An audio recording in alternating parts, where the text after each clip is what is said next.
My father's parents were William George Walker and Mattie Register Walker, and he was born August 22nd, 1892, in Whiteville, North Carolina.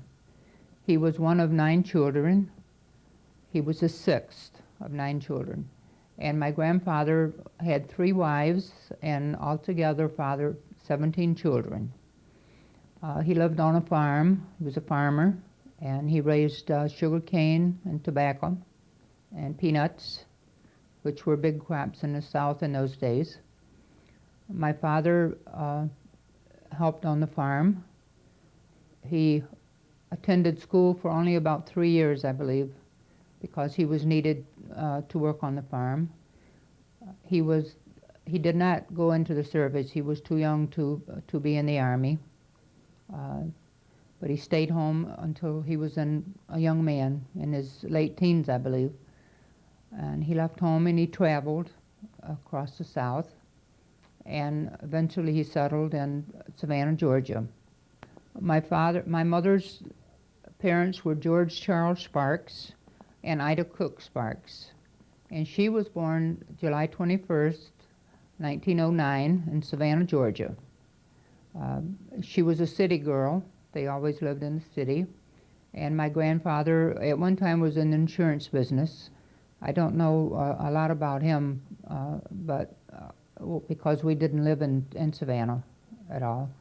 But my mother was the 3rd of 6 children.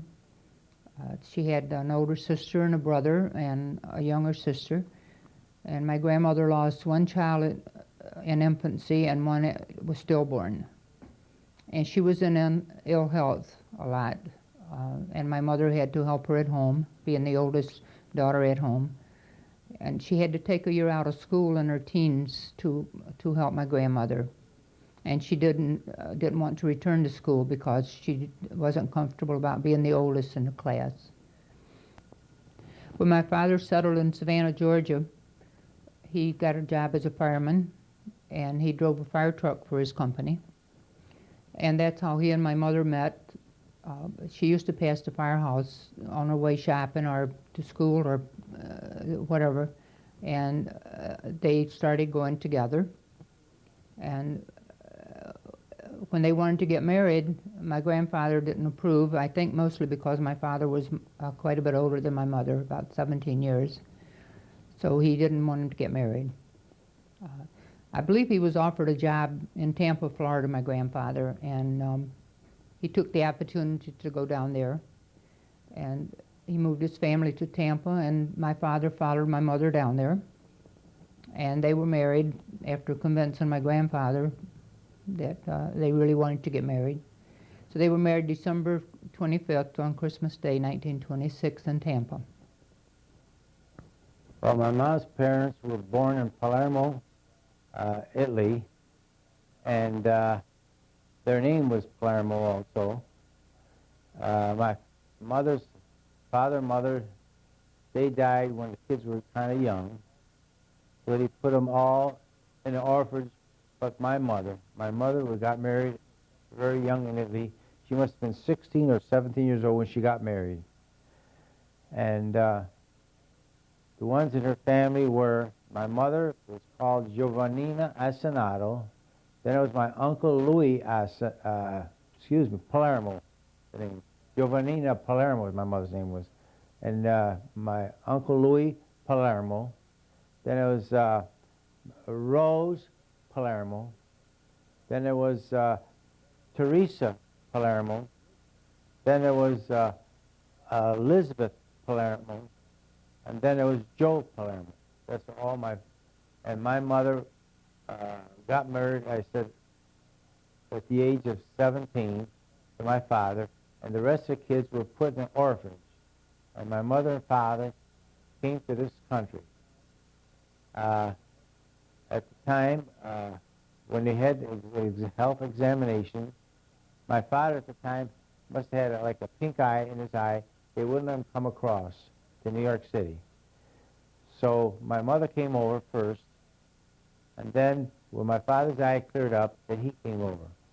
And my father set up a barber shop here in in Rochester, and my mother would send money over to one of her brother, Uncle Louis, so this way save boat fares to bring them back all here. So she kept sending money. Finally, she got all her brothers and sisters to this country here. My dad's parents, I didn't know too much about that. All I know is my father's father died in Italy, and my father's mother came over to this country, where I remember I used to go over with my father to his mother on First Street or Third Street around in Rochester, and he'd take her wine, fresh eggs, and bread. She practically lived on that. She'd eat raw eggs and stuff like that. Also, she had a large family, my father's mother. She had a total about 24 kids all total. And one by one, they're all dying. Then finally, my father died, and all was left was my father's mother and one of her daughters. And finally, my grandmother, she died, and then her sister died, and finally all of them died.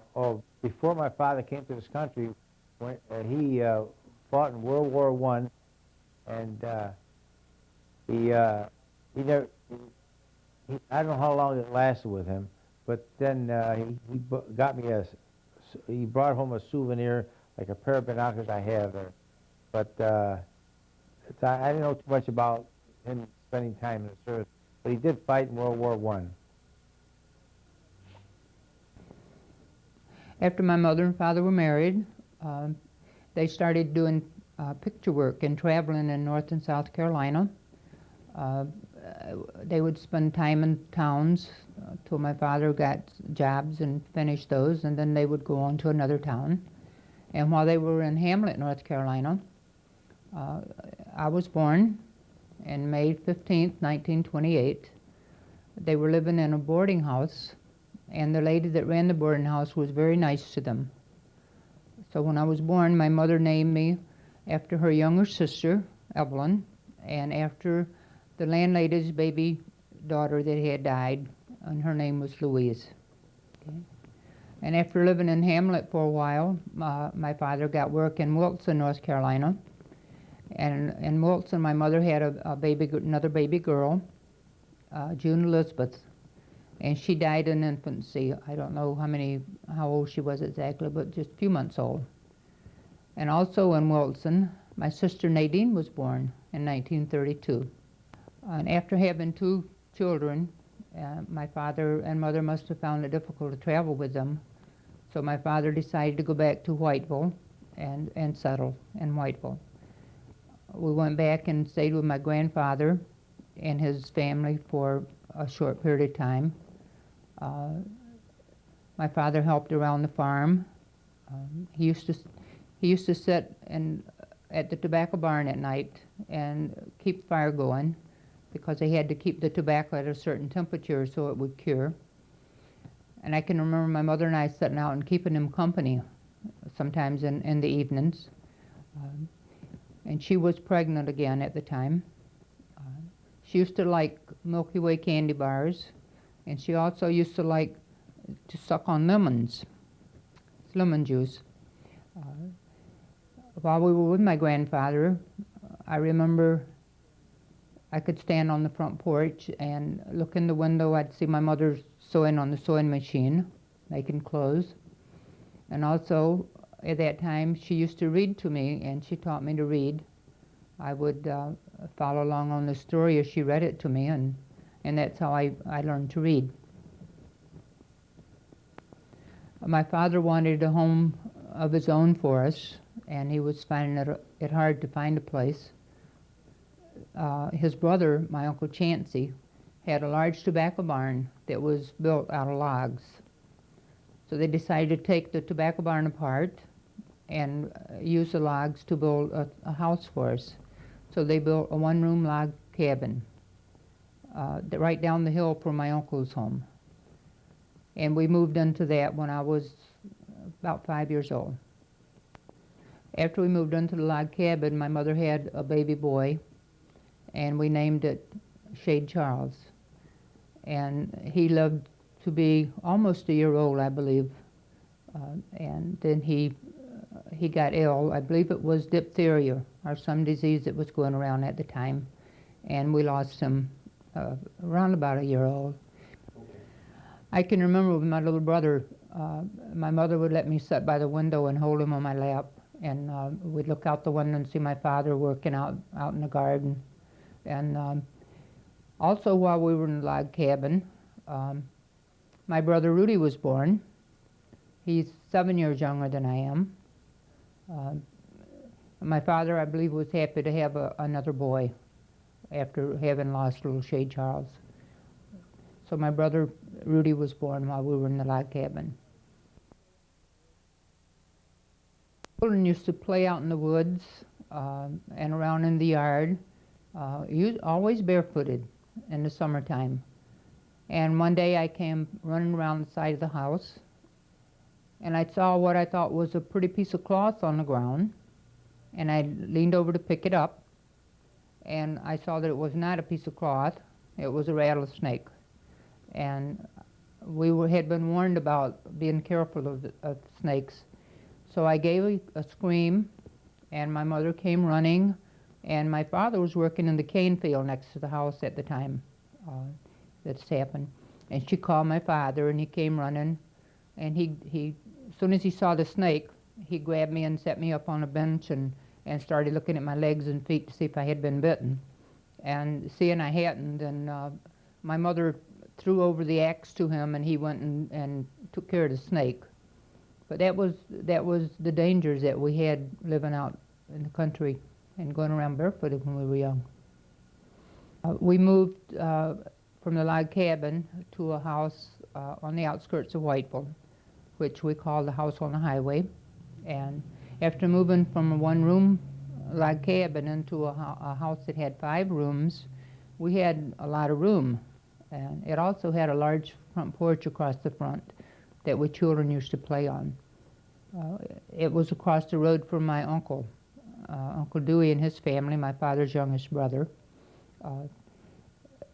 We had a garden there. My father, wherever we lived, he always had a garden and had a big yard for the children to play in.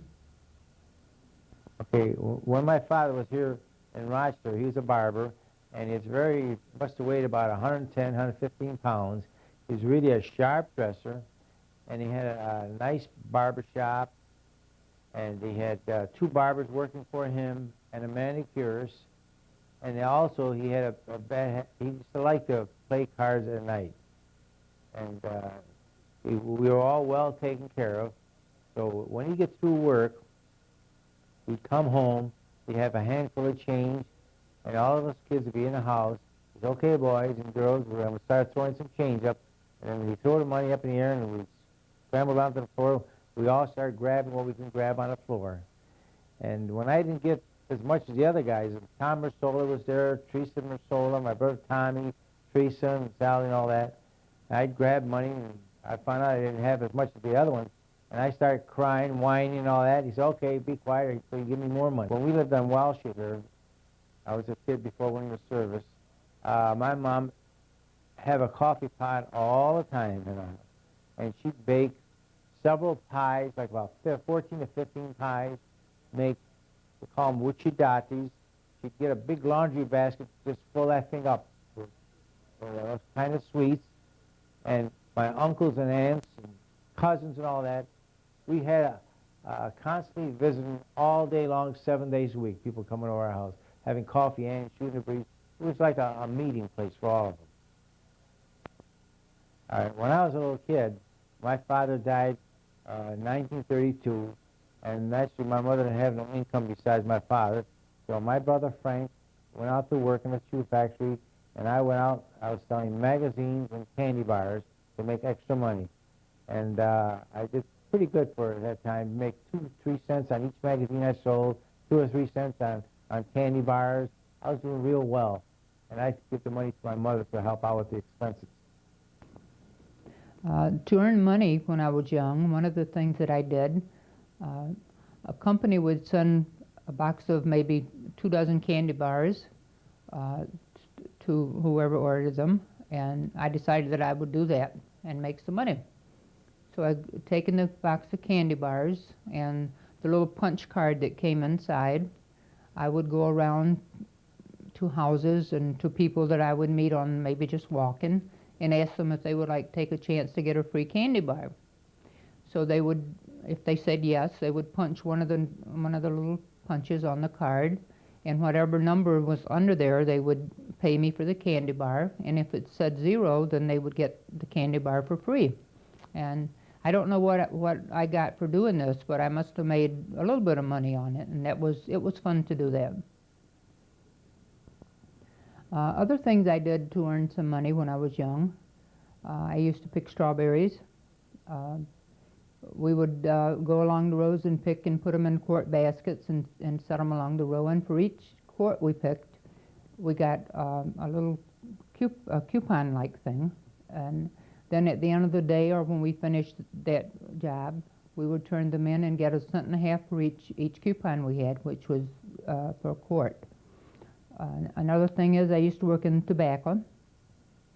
As the stalk of tobacco was growing, it would get little suckers in between the leaf and the stalk, and we had to go along and take those out because that would take the strength away from the tobacco leaf. And also on the top of the plant would form flowers, which would be seeds, turn into seeds, and we would tap it. We'd just go along and pick the flowers off the top and take those suckers out of the tobacco. That was kind of a messy job because it was real gummy, and you get all that on your hands, and you had to clean up pretty good when you went home from doing that. When I was about 2 years old, back when my mother and father were still traveling around, my mother used to enjoy singing, and I would try to sing with her. And one song that I especially liked was Carolina Moon. And I would try to sing Carolina, and not being able to pronounce Carolina, I would say Kakiina. And she told me that I used to help her sing Kakiina Moon. That was what I was told. Of course, I don't remember that. And also, my father brought me a yo-yo when I was about the same age. And they would stand me on a trunk, so I would have room to make the yo-yo go up and down. I don't know how well I did that, but that was one of the things they told me I enjoyed doing. Not remembering it, I used to have to just hear them tell me the stories about it. We lived on the highway for a few years, and then we moved to a small house down behind the schoolhouse. We were attending school in Whiteville at that time. And this was a small house, and it was new to us. We used to walk to school. I always lived where I walked to school.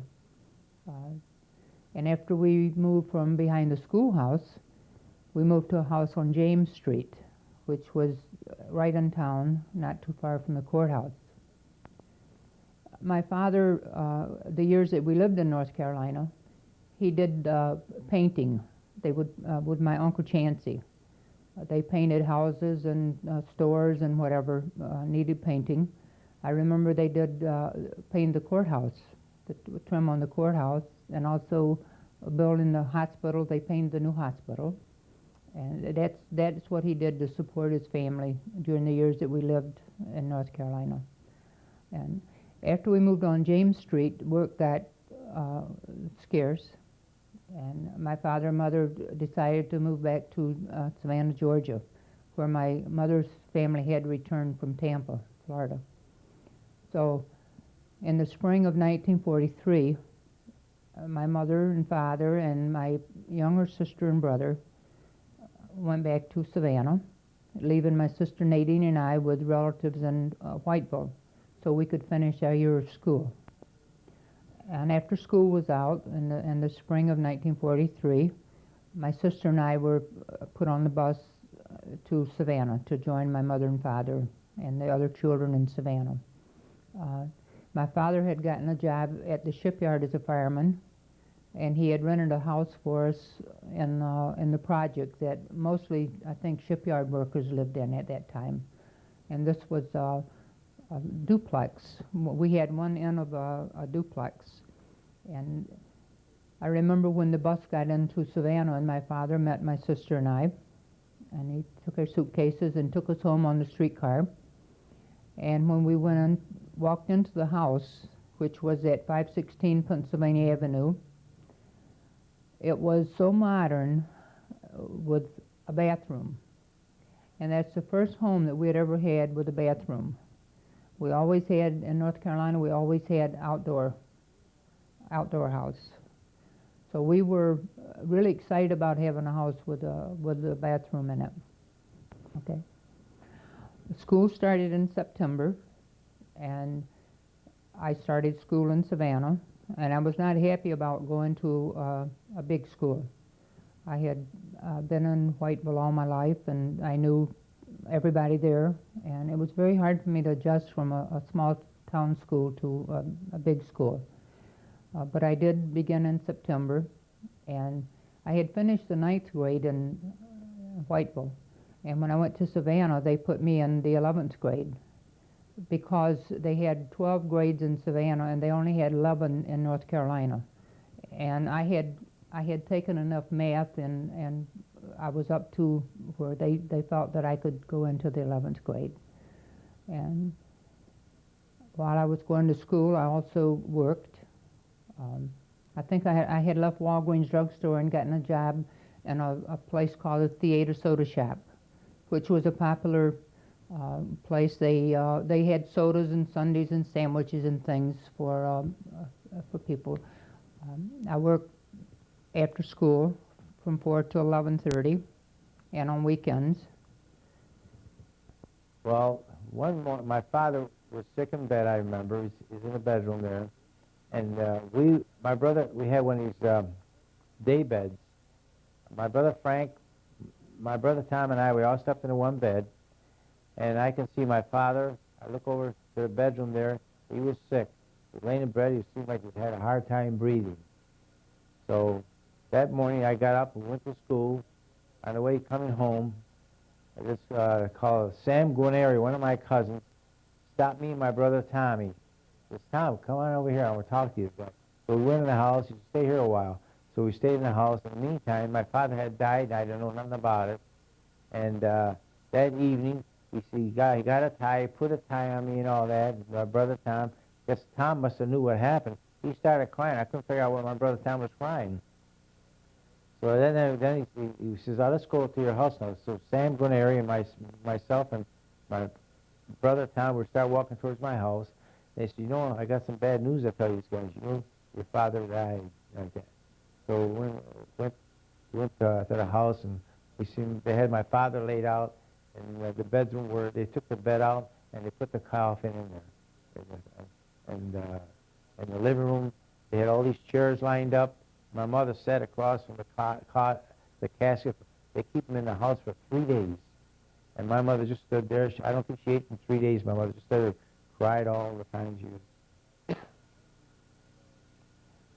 Also, what I used to do, I had a BB gun, and I'd go around shooting sparrows, robins, pigeons, anything, so we kill them and clean them, and we'd eat.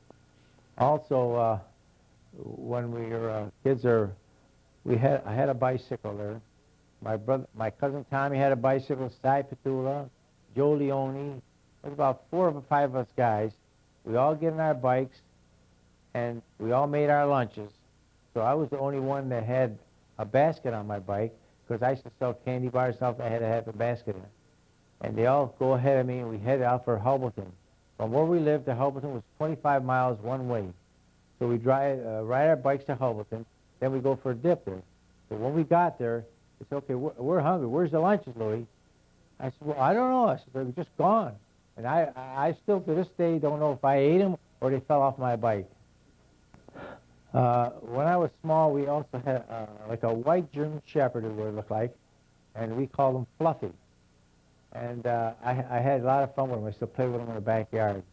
But I don't think he ever got out of the backyard. We just kept him in the backyard all the time. There's a theater in Russia called a family theater. And certain nights they'd have for prizes given out. If they pull out your number, you win something like that. And also, they had my sister Teresa was picked out the number, you know, and I was there. My sister Teresa was there. My mother was there. We all sat in the front row, and they picked out the number my sister Teresa got her. So then there was, they said, they told her, see that little pig there? If you can pick it up, it's yours. A real live little pig. So she picked it up, grabs you, and she handed it to me, you know. So we brought the pig home, and I raised him as a pet. So we raised him till he must have been about 75, 100 pounds. So my mother says, you know, he's just like a little dog. He followed me around where I went and all that. So then my mother said, you know, he's getting kind of big. Let's butcher him. So my brother Tommy, my brother Frank, and me, we went in the garage, took the pig there, and I had to hold him. My brother got a knife. He says, you hold the leg, and I'll stick him. So sure enough, you know, that big squealing boy, we had a hell of a mess. Then we got him killed and cleaned out. Nobody would eat him because it was a pet. I remember that. When he was a fireman in Savannah, he had a beautiful German Shepherd, and his name was Dash. His name was Dash. And he had it trained, would do different things, I don't know, but the thing I remember, two things I remember most about Dash was when my father would ask him if he wanted to go for a walk, he would go and get his leash that was hanging by the door and bring it to him. And also after my father and mother were married, he taught Dash to protect my mother. And once, just playfully, he hit her on the arm with his belt, and he had a scar to show for Dash protecting my mother. So he was a beautiful dog, and my father often spoke of him. And I believe that most every dog he had after that he named Dash. So it probably was Dash 1, 2, 3, 4 or something like that. But he did love that first dog very much. My father in the summer on Sunday afternoons would follow the three kids, myself and my sister Nadine and my brother Rudy, in the old Chevrolet that we had, and we would take off for Lake Waccamaw, which was about 14 miles from where we lived. And we would either go swimming or he would go fishing and catch catfish. And invariably, when we went on those trips, either going or coming, we would have a flat tire. And my father would have to get out his little patching kit, and he would scratch the tire, not the tire, but the inner tube, and put a patch on it, and then we'd get home. And also, when he had extra inner tubes, we would take those down to the lake, and we would use them like as a float or something to float on, because none of us really could swim at that time. I met my grandparents' grandfather once. I was 7, and he appeared very strict. To me, he was very stern and very strict, but I was small and I was probably more afraid of him than anything, not knowing him too well. Oh yes. When you said something he didn't like, or something that you weren't supposed to say maybe, he would discipline you with, he'd make you stick your tongue out, and he would thump your tongue. And I had a cousin that lived close to them, and when we went down to visit them, we used to play together. And my cousin's name was Gerald. And I don't remember what we did, but we made my grandfather angry. And I believe we both got a thump. And we sat under the table, and we were very upset about it. But that was his way of showing you that he wasn't happy with what you did. My grandmother, we called her Nanny, was a very sweet lady, very, very quiet and soft-spoken, and very gentle. And I loved her a lot, even though I didn't know her very well. She loved me too, remember? Yeah, she did. My mother's oldest sister was named Maisie, and evidently from some of the pictures I've seen of them together, she's a pretty good comic. And there's one picture of my mother and her together when my mother's about maybe 6 months pregnant with me, and Aunt Maisie is holding a gun on her. And I don't really know what she wanted my mother to do, but my mother had her hands up. Anyhow, they were kind of fooling around. I remember my grandfather's third wife because she was the one that he was married to when we went there when I was young. Her name was Aunt Nola. We called her Aunt Nola. Her name was Nola. We called her Aunt Nola. And she had two sons, Johnny and Riley. And today, Johnny is the only, he's our half uncle, but he's the only one that we have left out of the whole family. Across the road from the farmhouse, they had the Walker Cemetery. They established the Walker Cemetery, and also they had a church right next to the cemetery that was kind of like a family church and family cemetery. Yeah. While we were living on the highway, my mother had another child, her last, a girl, my sister Judy. She was born in February, and she's 9 years younger than I am. This is a story about a Walker story, and it says a young woman, I won't name her, married a Walker. There was such a large family that all the people she ever had time to see, visit with, or have any meals with were named Walker. Somehow or another, she did not get on well with these Walkers. So one day she decided that she had had enough and was going to leave. She boarded a bus and went to a distant town and felt so good when she got off the bus. She was away from the Walkers, and never again would she have to see a Walker, eat with the Walkers, nor fight with them. She started down the street toward a hotel, and as she walked, she looked up. There on top of a 3-story building was a huge sign, the Walker Manufacturing Company. She stopped in her tracks, stared a while at that sign, and said, "My Lord, here's where they make them." My buddy and I, on Welsh, Sam Ricotta, we wanted to join the Army. So what happened, I said, Sammy, what do you say we join the Army and go to Hawaii? Gee, that sounds good. Eh? I said, okay. So I had to go get permission from my mother because I had to have her signature. So I went to my mother and I said, Mom, I want to join the Army. She said, oh, no, no, you get killed in the Army. I said, Mom, if you don't sign for me, I'm going to run away. I want to go to the Army. She said, all right, you go ahead and I'll sign for you.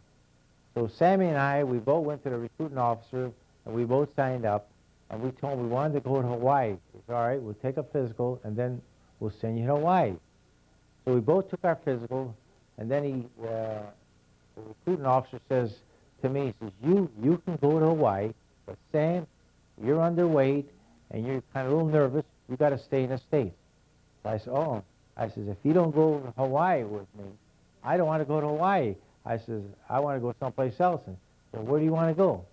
I said, well, I got a cousin, Joe Rosati, that's in Panama. I think I'll go to Panama. He said, okay, you can go to Panama.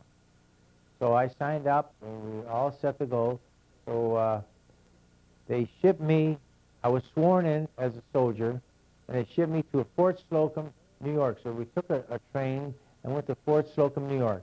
And there we took we start training, so we start walking and all that. And while we were walking, one day going to the show, I stumbled over a curb and I fell down and I hit my knee.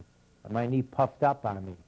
So I went to the first aid and they x-rayed. They said, well, there's no broken bones. It's just a swelling and it'll go down.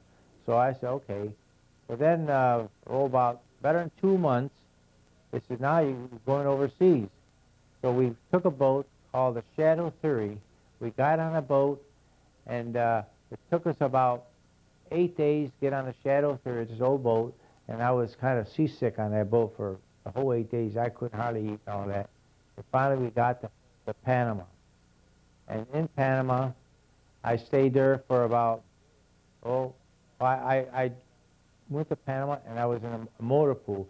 That's where I was riding cars and vans, and I finally got to be a colonel's chauffeur at the time. And then I spent about 41 months in Panama, and there's so many boys who are committing suicide in Panama that they finally come up with a point system. Anybody with so many points can be reassigned to the States. So right away, I had so many points, I signed up. Several boys signed up to go back to the States. And at that time, I was a colonel's chauffeur at the time. And I went back to the battery one day, and the first sergeant says, Louis, says, I thought you wanted to go back to the States. I said, yes, I do. He said, well, the colonel told me to cross your name off the list. He says, I said, what do you mean? I said, I want to go. He said, well, the colonel says you cross your name off the list.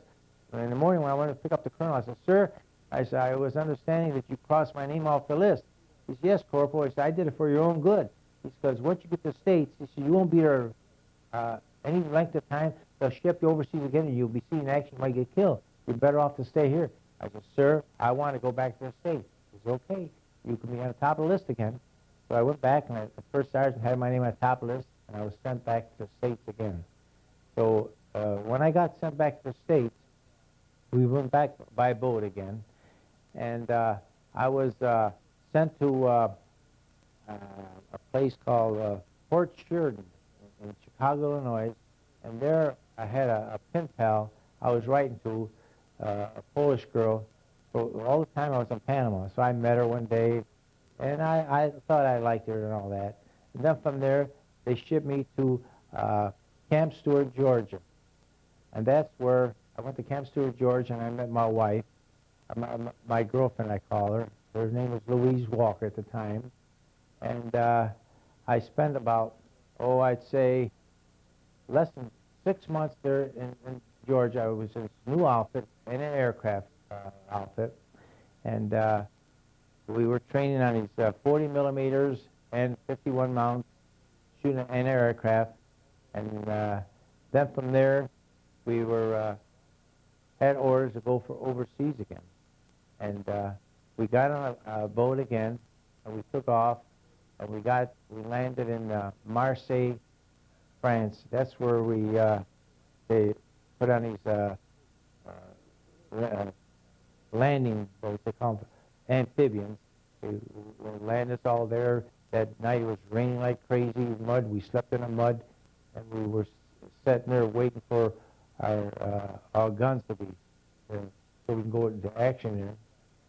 And we found out while we were waiting for our guns, they had to push another outfit up there, so they put another outfit ahead of us in the front lines there, and the whole outfit was wiped out.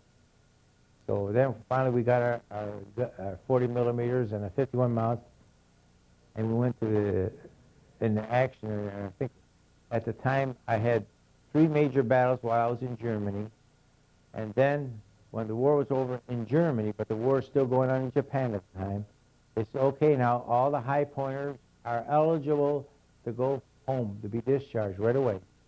So naturally I had an awful lot of points, and what they did, they had some B-17s, they took all the guns out of them, and they packed us in these B-17 airplanes, and we flew from Marseille, France, to Casablanca, Africa. And there, I think we waited for, I think it was C-54s, it's big freighter planes, the huge big planes. We waited for the planes to pick us up. From there, they all picked us up, and that was at Casablanca, Africa, and they flew us to Miami. And then from Miami, we were put on trains, and I think it took us about 3 and so many days to be shipped to where I was being discharged. During January of 1944, I was working at the theater soda shop, and on a Saturday night, in fact, January 29th, I went to one of my booths to take an order from a couple of soldiers sitting there, and one of them ordered a cherry Coke. Me? And I don't remember what the other guy ordered, but I put the order in, and when I went to take the order back to the table, one of my girlfriends that worked with me was standing and talking to one of the soldiers. She introduced me to him, and he introduced us to the other one that was sitting, his friend. And the other one happened to be Louis. Um, he was kind of cute, and What do you mean, kinda? he doesn't like to be called cute. He likes to be called handsome. Okay, but that's how we met. Okay, and he did ask me. I think I'm not positive, but I think you put in another order, made a reorder. But anyhow, during the course of the evening, he asked me if he could take me home. And I explained to him that I caught the last streetcar going out on the route, and it took a little bit to walk down to my house, and anyone doing that would have to really hurry to get back and catch the streetcar when it came from the other end of its line. That was the last one. So he I said agree. okay, he agreed. And then I was talking to my girlfriend, and I said he wants to take me home, and I said I don't know if I should let him, and she said, well, he is nice looking, and he seems nice, so I think you ought to let him. So I told him okay, he could see me home. When I seen this waitress there, I thought she was kind of nice, you know, and I said, well, this first time night at town, and I said, well, I'll see if I can take her home and just talk to her, see what kind of a person she is, you know.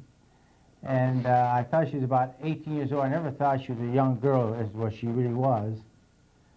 So I waited for her to get off of work. Then I took her home on a streetcar. And when I walked her to her house, no sooner I left her off at the house, I had to run like crazy to catch the same trolley back. Or else I would have missed it. So I just walked to her house. I said, I'll see you again next, what was it, Sunday, I said? In the morning. Yeah, I'll see you in the morning For breakfast. For breakfast. And she said, okay, I'll see you at the soda shop. So I ran like crazy and caught the trolley back. Then I went to the USO place for GIs to sleep for, cost 50 cents a night to sleep there for the night. That's what happened. Okay. When I got into the city the next morning, we were supposed to meet in the park at 9 o'clock. And your father wasn't there waiting for me. So I waited a few minutes, and I decided, well, I got stood up. So I walked to the soda shop, which was right down the street, and just before I knocked on the door to have him let me in, I glanced back down toward the river, toward the park, and I saw him running, and he's waving his hand for me to wait for him. So I waited, and we went over and we had breakfast in the restaurant.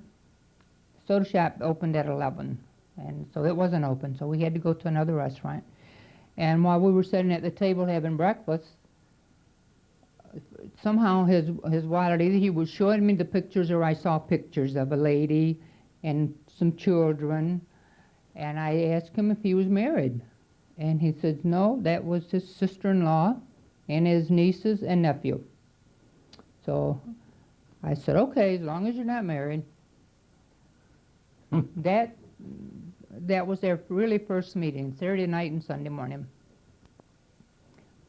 We went together from January until July, mostly weekends when he got weekend passes to come in into town, and he heard that he was going to be sent overseas sometime in the first part of July, and we decided that we would get married. No formal proposal. He just started talking shortly after we met about when he took me back home with him. So we decided that if he could get a pass his last weekend in the city, that we would try to get married. And he did get in, but we were not able to make arrangements to go into South Carolina to get married at that time. Okay. After he was in Savannah that night and we couldn't get married, the next week he shipped out with his outfit and he was sent to Farmingdale, Long Island. And he wasn't sure how long he was going to be there, but he sent for me to come up. He thought we'd have time to get married up there. But when I got up there, he had gotten orders again that he was going to be sent back down to Camp Davis, North Carolina. So with his outfit, he went on the train down to Camp Davis, and on the bus, I went down. When I got down to Camp Davis, Dad got me a room at the guest house, which is a place on the base where they had a day or a night or two that you could stay for the soldiers' wives or family that were visiting. And when he got back down to Camp Davis, they gave him a furlough. Okay, they gave him a furlough, and so he could go back home because he knew he was going to go overseas then. Okay, so his furlough started on I believe it was a Sunday, must have been, because we caught the bus and went down to Marion, South Carolina, which was not too far from there. There was a waiting period in North Carolina also for marriage. So we went over into South Carolina on Monday morning, caught the judge, and got married. That was July 24th, 1944. Well, we went to South Carolina, and we went to this house that says Judge McIntyre. So he says it costs $2 to get married. We showed him we had a license we got from the judge. The judge, he gave us the license and everything. He did everything. It was supposed to be for $2. So then I gave him a $5. I said, keep the change. So he walked out and gave him a tip of a $3 tip. Okay. He got the furlough, and after we got married in South Carolina, we caught the bus and went to Rochester to spend his furlough with his family. And when he was due to be back on base, we went back down to Camp Davis. We could not find housing right away close to the base, so I stayed with my cousin and her family in Wilmington, which was not too far from camp. And I stayed there for a few days or a week or so until we could rent a place. And they had reconverted a lot of places to rent to the servicemen. So we rented a quarter of a building that was one room and had set up for the servicemen's families. Okay.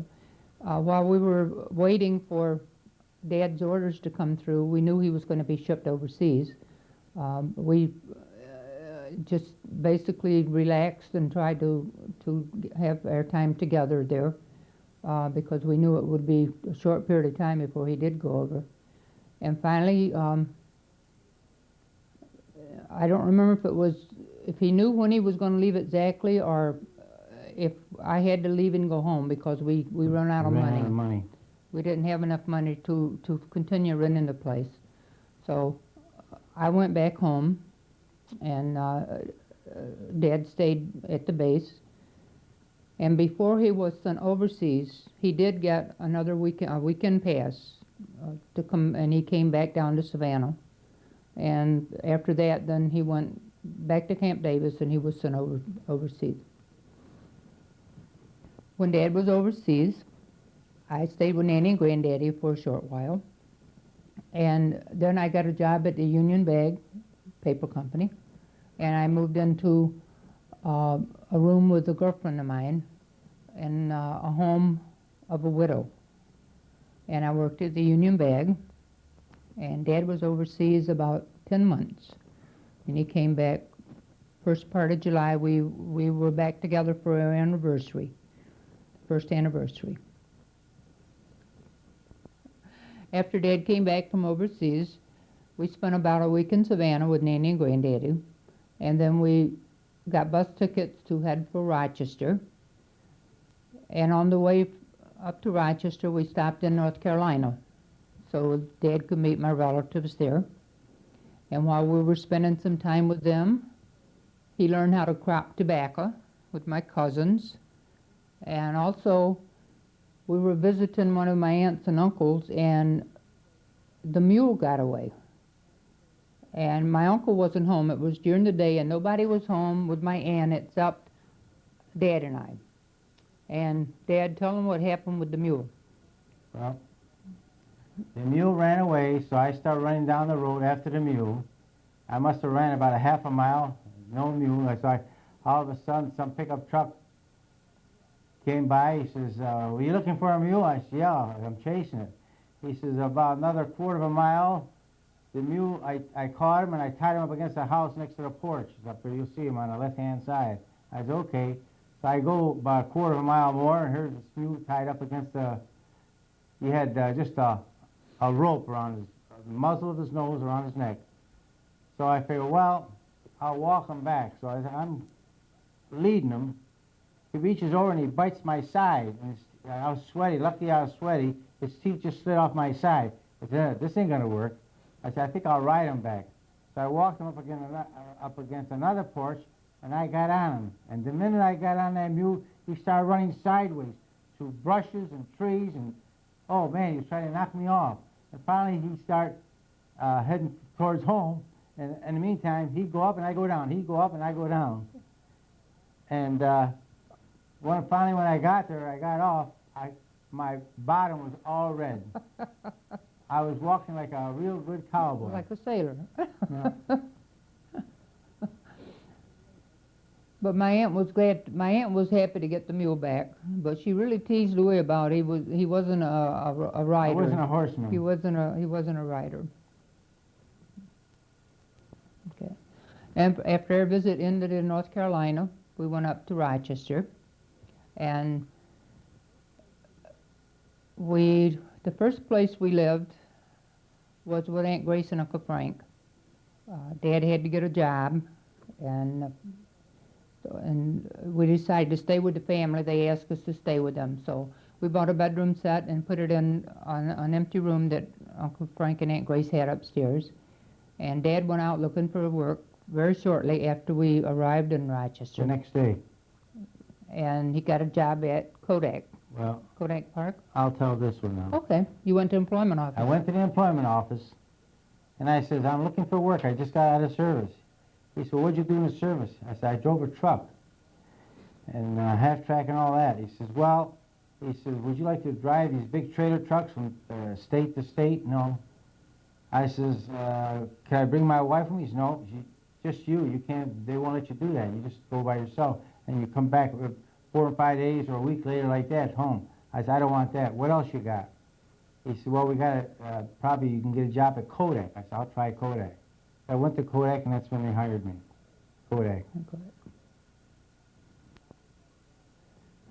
Okay, when I started working at Kodak, my first job was at the Brida. And there they mixed the emulsion for photographic paper. They coated. And that was a real wet job. The floors were wet, and my knee started bothering me. I was having problems with my knee. And finally, they noticed I had problems there, and they asked me, would you like a transfer to get there where it's drier? So I said, well, maybe it would be a good idea. So they transferred me to paper service, building, joint building 50. So I was transferred there at paper service. While I was working at Kodak at home, my brother Frank and I, we went to these railroad yards. They were selling old boxcars lumber. So we bought a bunch of, for $5, got a big truckload of boards, and on the garage, we added a shed on it so I can raise chickens. So we built a shed, and to raise chickens in the city, you had to have a permit. And you can't raise more than 50 chickens. So we had to, we did a nice job. We painted the inside, it was all nice and white. We got some metal cages, and we had enough for about 30 or 40 nests. So we got the permit, and that's when I started raising chickens on Wells Street. Well, I was kind of excited when I found out I was going to have a baby. In fact, I was really happy, and Dad was also, and he said it had to be a boy. And we had Bob on June 20th, 1946. Well, we're still living on Wells Street. We were living in Grandma Asenato's house, still living upstairs with Aunt Grace and Uncle Frank. And we named Bob Robert Joseph. I wanted to name him Louis Joseph Jr., but Dad didn't want a junior. So Robert was a nice name, and it went well with Joseph. So we named him Robert Joseph. We had that little boy, Robert. Well, we decided we better look for a house because there won't be room upstairs. So we started looking around for a house, and we looked at this house on Chamberlain Street. It was a two-family house, and they wanted a lot of money. They wanted $4,800 for that house. So I figured, well, I might be able to scrape a down payment. I don't know if my mother gave me any money. I don't remember. But it didn't take much of a down payment to buy the house. So we bought the house. On the GI had a GI loan it was, and with a small down payment. And then when we moved in there, we were going to go live downstairs. We moved in We downstairs. did move downstairs, and the upstairs was empty at the time. So then I put a for rent sign up, and an old man, an old lady came over, Carl Storn, I think his name was, and they would like to look at the apartment. So we were showing them upstairs. Then she says, well, I have an old mother. Is there any chance of us renting the downstairs? Because she's an old woman. She has a hard time Climbing the stairs. I said, no, we don't mind. So we moved upstairs, and we gave them the lower apartment. So we rented it out for more than my payments on a house. So we did real well there. Bob was baptized when he was about a month old, and his godparents were Betty and Anthony Parada, who were friends of Dad's from when he was young. He had known Anthony a long time. Dad had bought a weapons carrier in Fort Dix, New Jersey. Surplus. Army surplus. Vehicle. And we had that before Bobby was born, before we moved, actually. We'd had that for some time. And we decided to take a trip down south and show Nanny and Granddaddy their new grandson, first grandchild. So in September, Bobby he wasn't quite 3 months old. And we packed up and took a trip down south. We used to go to Halberton fishing. That's the first time with Tommy Rosoli and Jim Rosati, a few of the guys, because we used to go. That's the place we used to go camping. Then Jim Rosati wanted to go to Black Lake, so him and I alone, we take off for Black Lake. I think the Crawfords camping place there. They give you a cabin and a boat for about it must have been about $4 a week, something like that. We get a boat and everything, and we spent almost a weekend, or was it a week? A few days, I think. We went several. You went several times. I went with Jimmy alone. the weekend, And the yeah. fishing in Black Lake was real good. We loved it. Okay, when I had the weapon carrier, my brother Frank wanted to buy it, so I figured, well, I wanted something closing because the weapon carrier was open. And I sold it to my brother Frank for about $200, because I only paid $400 when I bought it from the Army. And then I went out and bought me a nice Model A coupe. Sedan. But next time I'll let you tell it. And it was just like I had it shined up like a brand new penny. It was beautiful. It was beautiful. It was A1 shape. I must have paid only about less than $200 for it. It's a beautiful car. Well, I found I was going to have another baby. Okay, and I went to the same doctor that I went to when I had Bob, and I had no problems at all with Bobby. He was born without pain, and he gave me no pain for 2 years. And when I found out I was pregnant again, I thought, well, that was easy, so this is going to be okay too. So, well, it wasn't. It was a different altogether, and I gained a lot of weight. And I kept asking the doctor if something was wrong because I was hungry all the time. And he says, no, he said, you're gaining weight, so just eat lettuce and eat things that aren't fattening, and it'll be okay. So my mother-in-law told Dad, I think your wife is going to have twins. And Dad says, well, how do you know? She says she just felt The way that I was going to have twins. So on June 22nd, 1948, I went to the hospital in labor, and the doctor said either it's one heartbeat close together or there's two heartbeats there when I was in the labor room. So they really didn't know for sure until my twins were born. Our twins were born. And I came out of this fog hearing the doctor say I had twin sons. My mother planned to come up and stay with us for a while when I had the baby, and she was going to take care of Bobby. I was 2 days early having the twins, and she came in the night that I went in the hospital. The next night that I went to the hospital.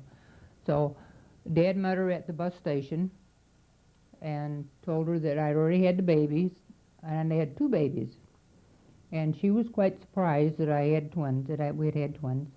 But she stayed with us for several weeks until her mother got ill, and they sent for her to come home. And just before she got home, my grandmother passed away. Mike and Ron were baptized, and Michael's godparents were Joe and Mary Rosati, brother and sister, and Ron's godparents were Fran and Jim Rosati, who were second cousins to Mary and Joe Rosati. Mother had was a stroke? No, it wasn't a stroke. She became ill. Yeah. She became ill and went into the hospital. They put her in the hospital, and she did not speak English very well, and she didn't understand English. Honey, she spoke pretty good English. The family was afraid that the nurses wouldn't be able to understand her if she talked to them. So the family took turns setting up at the Staying with hospital my with her. mother. There was somebody with her, Dad and I, We wanted to- Tommy, Teresa, or Sally. Somebody was with You her. know she was pretty sick, that's why we stayed there. She was sick. Make sure she was getting well taken care of. Because we know she wasn't in the best of health, so we wanted to be with her if she wanted to come out of her coma, whatever she was in. So my brother Tom was there when she died. We take shifts, 24 hours around the clock. There was one of us were there with him. Me, Tom, or Frank, or Teresa, or Sally. One of us there all the time. One come in, the other one go out. We leave her alone. So Tommy was with her when she passed away, Remember, and he Tom was there. notified the rest of the family. Jim Rosati and I, we loved to hunt and fish. So he read an article, an Alaskan sportsman, where in Alaska you could homestead, hunt and fish, all kinds of game. So he showed me this magazine. He says, Louis, what do you say we sell everything we got, go to Alaskan homestead? Man, what hunting and fishing's terrific. I see, Jimmy, that sounds good. So I said, we'll put up our house for sale, and we'll sell our furniture, get a vehicle, and we'll take off. Okay. So I put my house up for sale and this and that. I started selling my furniture, and I said, Jimmy, how you making out? Oh, he said, I think I changed my mind. I don't want to go. I said, Jimmy, I'm going. I don't care. So I gave my notice at work. I says, I'm quitting at such a time. Was it May 1st we were supposed to go to Alaska? Mm-mm. You worked through March so you could get your bonus. Yeah. And we left the but I first gave part of my April. notice, and I told him I was going to head for Alaska. So in the meantime, I sold my furniture. I had my house sold and told me when I'd leave a certain date. And what happened is I went to a Ford dealer, and I asked him how much I'd get a ton-and-a-half truck with a stake body, with a winch and this and that, just rigged up so I could pull it to Alaska. And he gave me a price. I said, before I close the deal, I got to go to the Chevy dealer and see what kind of deal they'll give me. So I went to the Chevy dealer, and they gave me a price. I said, well, Ford dealer wants so much. He said, I'll give it to you $100 cheaper. I said, okay. Well, then I go back to the Chevy dealer. So I kept going back and forth, back and forth. Finally, I had this ton-and-a-half truck with a winch put on there, a trailer hitch, flares, and it was just full of radio, heater, had the works on it. So I asked my cousin Sam to build like a box on top of the stake body. This way I could put all my supplies in there. So my cousin Sam helped me. I drove the truck in his yard on Alexander Street, and he built a nice box. Made it look like a trailer, but it was on top of the truck. So I could haul my supplies and food and everything to Alaska. Okay. When we left Rochester, before heading for Alaska, we went down south to Savannah to spend some time with Nanny and Granddaddy. And we spent the month of April down there. And I guess it was the end of April or first part of May we actually started a trip to Alaska. After our visit with Nanny and Granddaddy in Savannah, and we started our trip to Alaska around about May 1st. And we spent the whole month of May on the road traveling. We went up through Chicago and then across the northern states to, I think, in North Dakota. We took the route up into British Columbia to go to start the Alaska Highway. Okay, on a trip on the Alpine Highway, we had a 1.5-ton truck with a 28-foot house trailer behind us. So as we were on the Alpine Highway, it rained one day, and it was kind of, the road was dirt at the place we were, and first you know, I noticed I was skidding a little bit. So I stopped in the middle of the road. All of a sudden, the whole thing just slid over and went into the ditch. Trailer and truck went on the side of the ditch. Must have been about a 3-foot ditch. And there we stayed the night, and trailers were at one angle, couldn't light the stove or nothing because it was off balance. And we had to wait till morning. And you guys, the 3 boys, all jumped in bed with us. The whole 3 of us spent one night in the large bed. Then in the morning some farmer came by with a tractor and wanted to pull us out, and he had a hard time pulling us out. So finally I said, well, I'll use my winch. So I hooked my winch on a stump on the left-hand side of the road, and I started pulling out, and the wheels wouldn't get out of the ditch. So we finally ended up getting a bunch of branches and wood and stuff, throwing it in front of my front wheel into the ditch, and built up the ditch where my front wheels climbed up off the pile of brush and stuff we had, and that's the way we got out of the ditch. While we were traveling, Mike and Ron were still in diapers, and we would park the trailer off the road when we would come to a creek, and I would wash the diapers and probably other clothes in the creek, and Dad would string a line from the end of the truck bed to a tree, and I would hang the clothes out. While we were traveling, the boys were really good. To be young and to be together so much in a small area, they were very good. Okay. We traveled up through British Columbia, and while we were traveling near one of the Army bases, as we were driving along, I looked in my mirror and I didn't see no trailer. I said, Louise, I don't see no trailer. She looked in her mirror, she said, it's all on my side. What happened is the frame of my house trailer broke in half, and it diagonally went towards the side of the road. It was just hanging on part of the frame. So I stopped the truck, and I said, now what do? We were on Steamboat Mountain. That mountain's supposed to be 7 miles long, that road. And we were about halfway up it. So I said, well, what am I going to do now? I said, well, I'll use the winch. So I got the winch. I drew it from the truck underneath the frame of the truck all the way down to the trailer, and I hooked on the further part of the hitch. Then I drew it up, and as I pulled up in the other part of the frame of the trailer, it just straightened the trailer right out. It pulled out nice and straight. Then I drove up the rest of the time to the top of the hill, and there I said, boy, a paradise. There's a welding. The sign says welding. So I pulled over the side of the road, and I went over and I talked to the guy. I said, hey, I says, my frame of my trailer broke. I says, how about the chances of getting it welded? So he went out and looked at it. He said, yeah. He says, I could do that. He said, but first of all, I got to take the trailer off the frame because I got acetylene welding, and if I weld it by the trailer, I'm liable to burn the trailer up. So he wanted to take the frame off the trailer so he could weld it to put it back on. I said, how long will that take? Oh, it was maybe about 8 hours. He said, I don't know how long it'll take. He said, I said, what do you charge? He says, $20 an hour.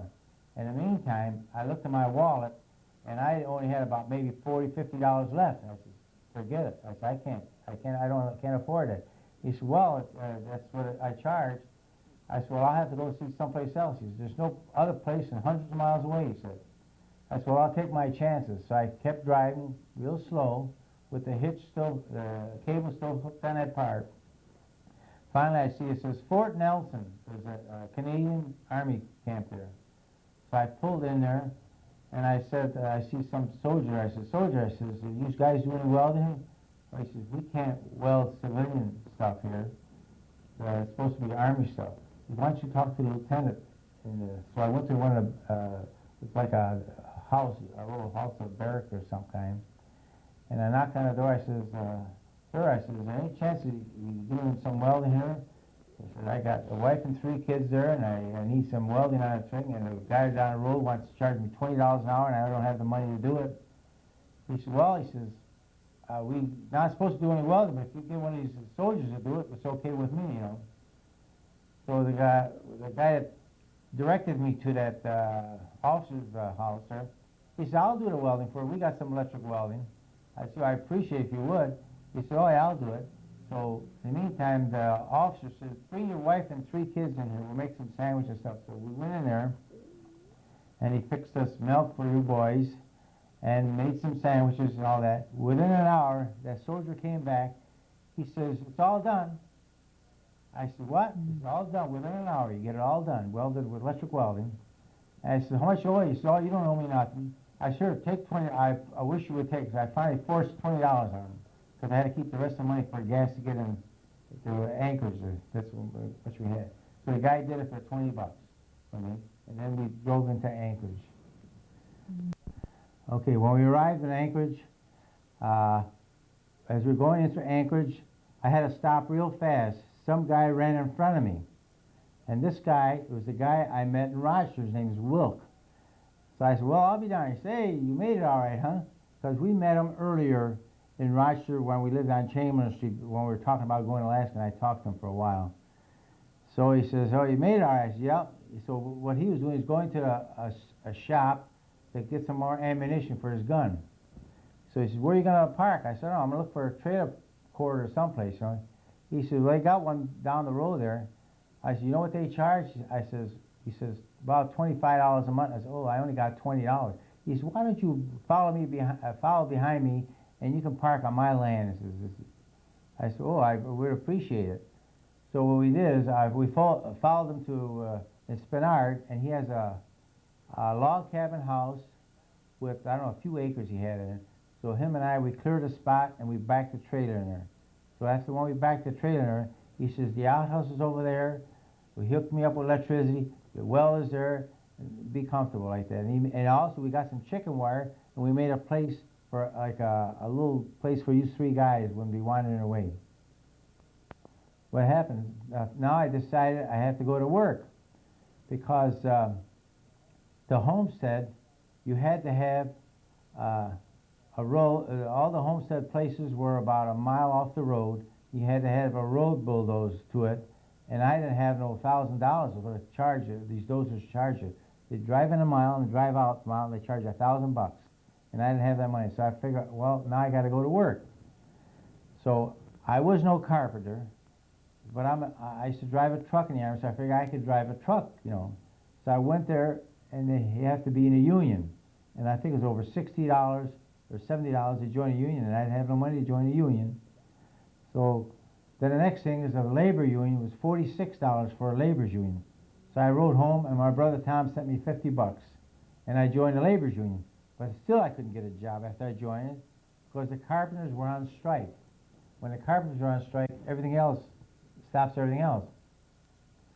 So once they got busy going, then you go to the union hall, and they send you on a job. That's where my first job was, on construction as a laborer. All right, I joined the union as a laborer, and I went working on this Pomeroy's construction outfit. And as I was working, you do whatever they tell you to do. And what they had, a load of hardware floors in a boxcar. So we got a bunch of us guys over there to go in a boxcar and start getting the hardware floors out of the boxcar, load them on a truck. That's where our first job was, as a labor union. After we bought the lot, Dad put the trailer up for sale, and not wanting to live in the tent, I told him I would rather move the little box from the truck over to the lot. So he did that. And we had the tent in the back we stored things in, and we stayed in the little box. And meanwhile, we started working on the little house. And it was so light during the night at that time that we used to be working up on the roof about midnight. It was still Midnight, light enough. 12 o'clock, 1 o'clock? It was still light enough outside for us to work at about midnight. So we ended up building the little house, and we moved into that. Okay, I put my truck up for sale. Before that, Wilk and I went fishing one time, and I drove with my ton-and-a-half truck there. And when we got through fishing, I come back to the truck, and a note was on it. A fellow called Pomeroy, he was interested in buying my truck for a job at some place they wanted to get to because the winch and all that on the truck would have been just the thing they wanted. So I talked over with Louise, my wife, and I said, you know, it's a good time to sell the truck.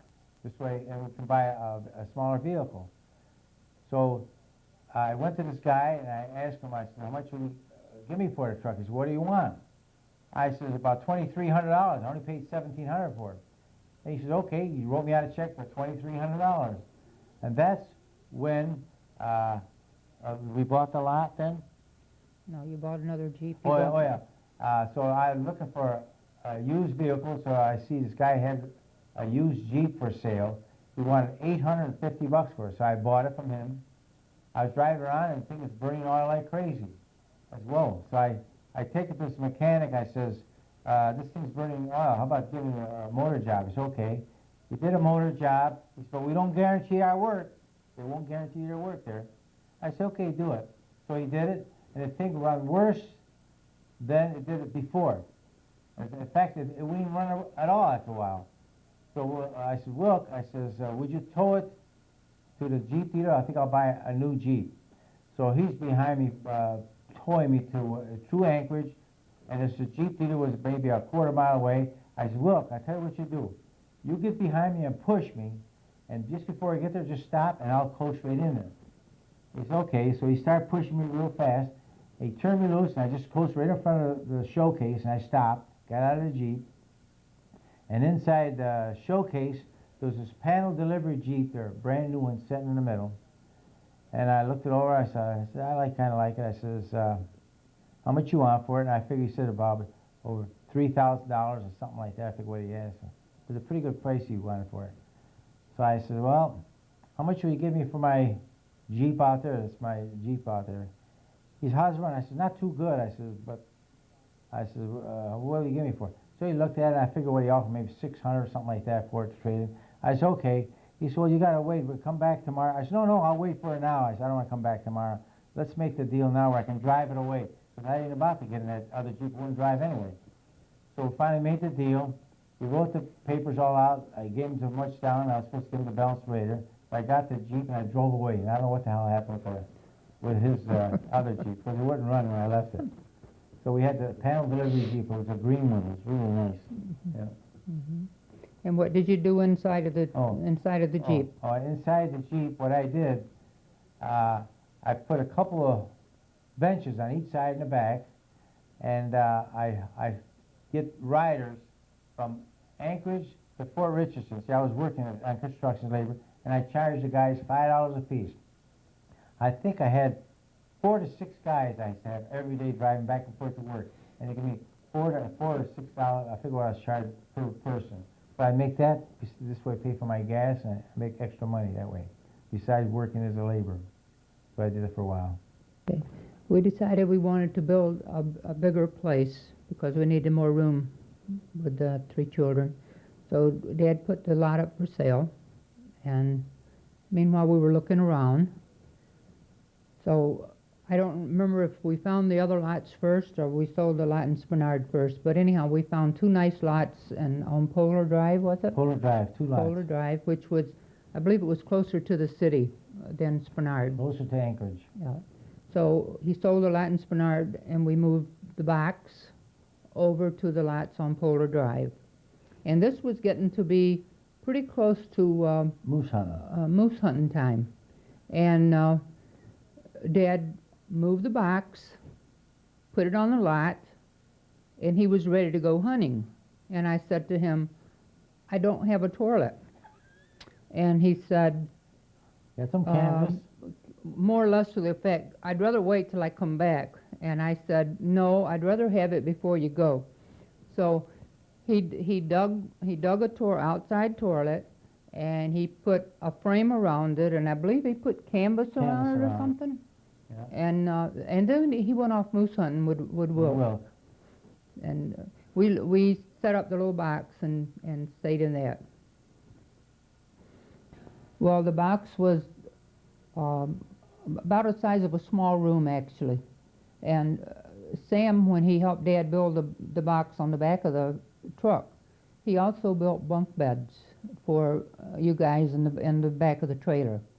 So when we moved into the box to live, we took the bunk beds out of the trailer. Actually, when we sold the trailer, we took the bunk beds out, and we moved them into the box.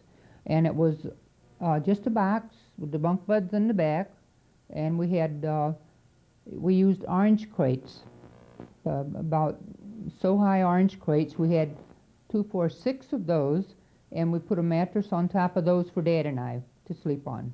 And every morning we got out of bed, I'd roll up the mattress and stack up the orange crates, and then we'd have a little room to move around. And we had a small, what kind of stove did we use in there? Little gas burner. Little gas burner. Bottle gas. And we used orange crate like for tables, and that was the box. And then we built the little house, and that we graduated to a lot more room. That was probably 3 times or so as big as the box. It was small. We put one partition in that. We had one room that we used as a kitchen and for eating, and the other room was bedrooms. We had the bunk beds again we used on one side for you guys to sleep in, and Dad and I had our bed on the other side. We had our outdoor plumbing. And also, when I cleaned house in the wintertime, when we were living in that little house that winter, along the walls on the bottom of the floor, air must have seeped in somehow, and it would get moisture. Moisture would form, and it would freeze. So I would when I was cleaning house, I'd take my little ice pick, and I'd go along, and I'd chip the ice off the walls down there, and sweep it up, and that was how I would help part of my cleaning of the house. But we ordered things from Sears. We ordered kitchen cupboards, kitchen cabinets. Did we order a stove? We probably did a stove. But we ordered some sink. things from Sears to fix up the little house. Dad decided you guys needed something to do when you were outside playing, and he made a swing set. I don't think it was a set. I think it was just a swing, and you used to take turns swinging on it. And also, I would like to mention that the mosquitoes in Alaska, in the summertime, they grow to quite large sizes. Because when you were playing outside, I would put insect repellent on you, but you would still come in with bites, and they were just terrible in the summertime. I don't really know why it was so bad up there with them, but they were bad. The mail delivery was out on the main road, and we were several blocks off the main road where they did the delivery. So during the day for our exercise, we would take a walk to the mailbox. And unless it was very cold, we went every day to check the mail and see if anything had come. Also, it was good exercise for us. Well, Wilk and I, we took off, and one of his neighbors that lived where he lived before went moose hunting. We set up a tent, and the first day we went out, we go in different directions. I had this German rifle at the time, this 8mm, and I see this nice bull moose out there, a young bull moose it was. I shoot the thing, and ready I go to camp, I figure I get some help. I said, how do we move this thing? So you got to move them on the spot, which we do. So the other two guys came. We get them. We skin them right there on the spot. Gut them on the spot. They start cutting them in hunks, big pieces, anywhere from 150 to 200 pounds per piece. Just quarter them right on the spot. And that's how we hauled them away. Put them in a truck and brought them back. Okay, while I was working on construction, the winters were real cold. In fact, a couple times I had to work at 40 below. I figured this ain't for me. I'm not like, and my wife and 3 kids were in the cabin bound. They couldn't go nowhere. Heck, this is no life for all of us. I said, it's bad for me working, and those kids and my wife stay in the house all the time. I think I'll ask her if she wants to go back home. So when I went back to the little boxer, I said, Louise, how would you like to go back in Georgia? And her eyes lit up like a Christmas tree. She said, what? I said, yep. I said, let's sell everything and go back home because it's too cold here. I said, I can't work in this cold weather, and it's no life for you guys here. So we decided to go back. And at that time, we didn't sell the 2 lots. We got the little panel delivery Jeep. We really loaded it up, and we took off for Savannah. And on the Elkhorn Highway, we had how many flat tires? I don't remember. We had quite. Did we? I don't Yeah, remember. we had because on the Elkhorn Highway they got slate gravel, and that cuts up your tires. I've had 2 or 3 flat tires. As I'm fixing the flat tires, these big trailer truck job guys would stop and help me out and stuff like that. We built a little fire on the side while my 3 kids and my wife was standing there by the fire, and then we finally made it home with those. Excuse me, one time we ran out of gas, and what happened? No, that was with the 10.5 truck. No, okay. I was thinking it was with the panel on no. the way back, We- and the we guy went- stopped and gave us gas. Oh, yes, you're right there, too. Yeah, she's right.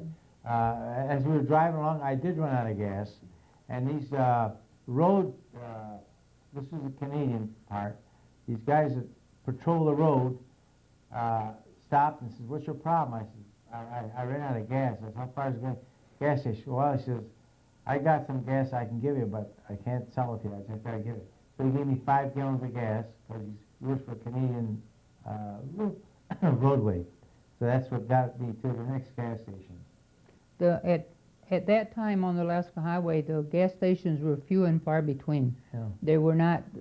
You had to really worry about running out of 40 gas. miles, 30 miles, was about within anywhere from 40 to 50 miles between anywhere. So you got when you go to a gas station, you fill up. You don't pass them up.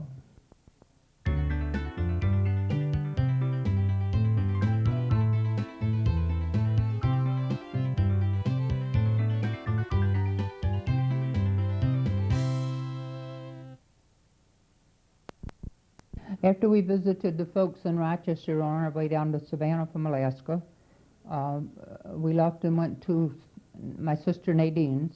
And while we were in Alaska, she had married Sonny Ludgate. And we stayed with them for a month or so until we could find a house. And we finally found one on 40th Street in Savannah. And we bought that and moved into that in November. It was a cute little house. It was small. It had a bedroom, a living room, kitchen, and a porch in the back that we used as a dining room.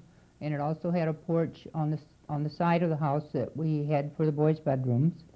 It had an extra lot next to it that had a pretty little fish pond. And we bought that year at Christmas time we bought a nice gym set, and Dad set it up for you guys to play on. And the yards were all fenced in, and you could play out, and I didn't have to worry about you getting out in the street. It was a nice little house. Okay, after we were in Savannah, we bought the house. I figured I'd go to the employment office and see if I could get a job. So went to the employment office, and they sent me to a place called Union Bag. And there, I said, how much do I get an hour? He said, you get $1.03 an hour. I said, how many hours do we work a week? He said, 40 hours a week. You gotta bring just a total of $40 gross. I said, I can't live on $40. Well, what were you making? I said, I was making $3 and something an hour in Alaska, and I said, I can't live on what you're giving me. So I turned the job down. I figured, well, I might as well collect unemployment from Alaska where I make $48 a week, and it'd be net. So I turned down a job, and I wouldn't go to work, so I talked over my wife. I said, Louise, I said, what I think I'll do is go to Alaska, work for 6 months, and come back here, and then collect unemployment for 6 months, and go back and forth to Alaska. So she agreed with that.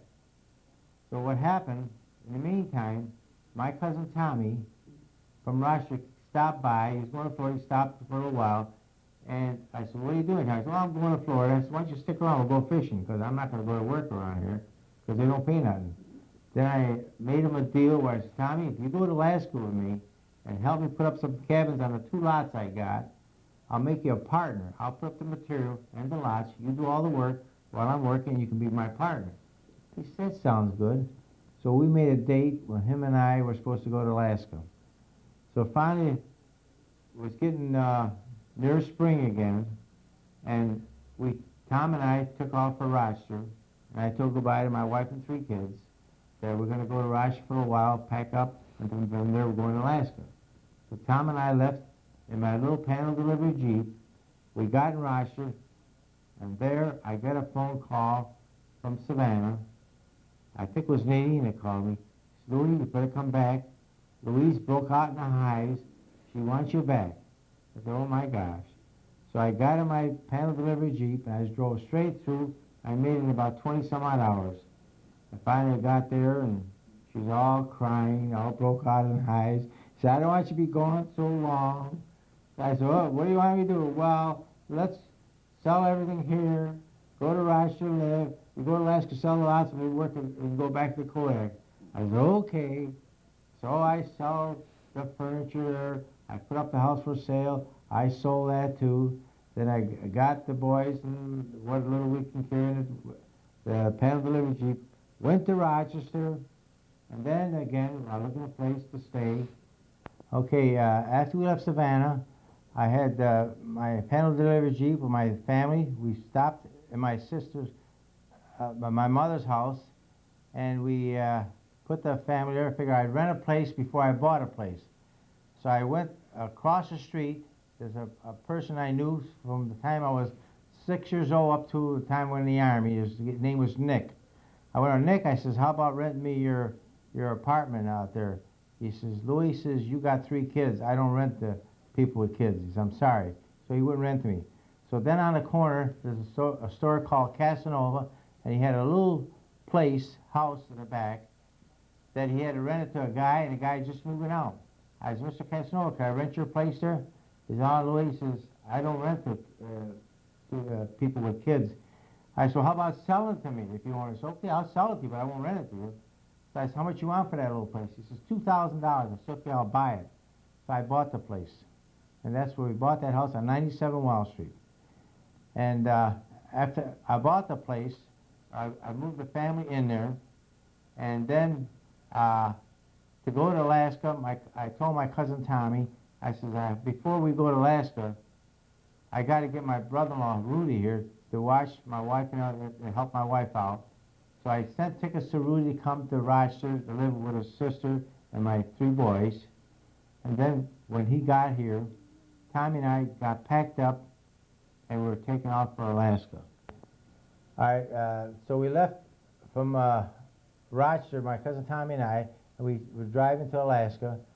So we got in Alaska, and as we went in Alaska, we got stuck on the road going to my 2 lots, and Tom was real mad because he's what a hellhole this is. He really was complaining about the place. So I said, Tom, I said, okay, you know what we got to do? We got to clear out a few trees. I'll get a job. I'll start working, and then I'll buy the material, and you can start building cabins. So when we get all the cabins built, we rent them out, and then we go back home and collect the rent, and you be half a partner. He said, okay, that sounds good enough. So Tommy got down just a few trees, knocked down a few trees, and what happened, I went to work. He says, Louis, let's go to town. I said, Tommy, we ain't got no money for a town. I said, we just got to do the job and go back home. So Tom didn't like it. He wanted to go to town at nights, you know. And I didn't want to spend the money, so I said, no. So he said, I'm going back home. I said, okay, go ahead, go back home. So I gave him his plane ticket and he went home. And I worked there, and then I put my lots up for sale, and I doubled the money on the lots when I had bought them.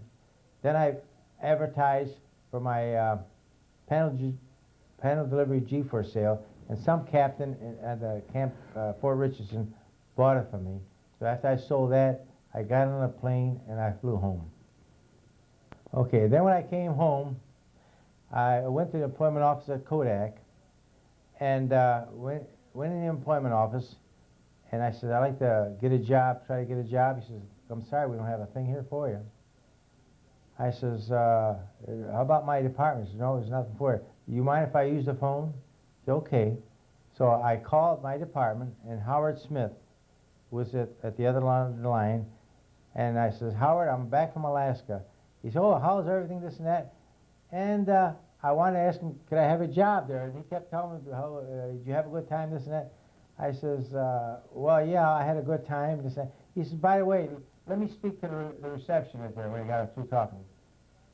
So I handed the phone to the girl, and she says, Mr. Smith would like to see you. So she wrote out a pass so I go to the gate to see him. So when I walked in his office, he started saying, how's it, again, about last this and that. I said, oh, by the way, Howard, I'll see if I can get a job. He said, oh, yeah, we'll hire you back. Go back to the employment office, it's all set. Went back there, and the woman was really surprised because she told me she didn't have a thing for me. And she says, Mr. Smith has a job for you right there. So Howard gave me back the same job I had when I left. I really wanted to buy a Cadillac. But my brother Frank says, Louis, you buy a Cadillac.